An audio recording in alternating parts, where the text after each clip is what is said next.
d'économie, tout cela en décalant de 6 mois la revalorisation des retraites. 3 milliards d'euros sur les 60 milliards d'économies nécessaires pour amener le déficit à 5% du PIB. La revalorisation des retraites de base n'aura pas lieu le 1er janvier prochain, mais le 1er juillet.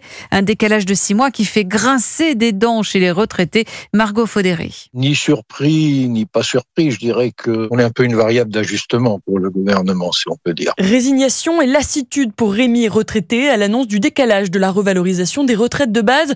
Il faut dire que 24 heures seulement après l'annonce, à l'inverse d'une revalorisation anticipée du salaire minimum, la pilule passe mal pour certains de nos aînés. Cyril Chabagnier est le président de la CFTC. On a l'impression que quasiment en contrepartie, il fait payer cette revalorisation aux retraités en décalant de 6 mois. Dans notre pays, les retraités ont un niveau de vie médian légèrement supérieur à celui de l'ensemble de la population, mais tous les deux s'inquiètent des conséquences d'une mesure non ciblée. Pour Cyril Chabagnier, un geste peut être demandé, mais seulement aux retraités les plus aisés. Comment vous allez expliquer à quelqu'un qui a 1000 ou 1200 euros de retraite et qui a du mal à remplir son frigo que la revalorisation qu'il aurait dû avoir au mois de janvier, il aura qu'au mois de juin? C'est pas possible. De son côté, Bercy tient à préciser qu'il ne s'agit pas d'un gel, mais seulement d'un report. Au 1er juillet, la revalorisation des retraites de base devrait ainsi avoisiner 1,8% au niveau de l'inflation.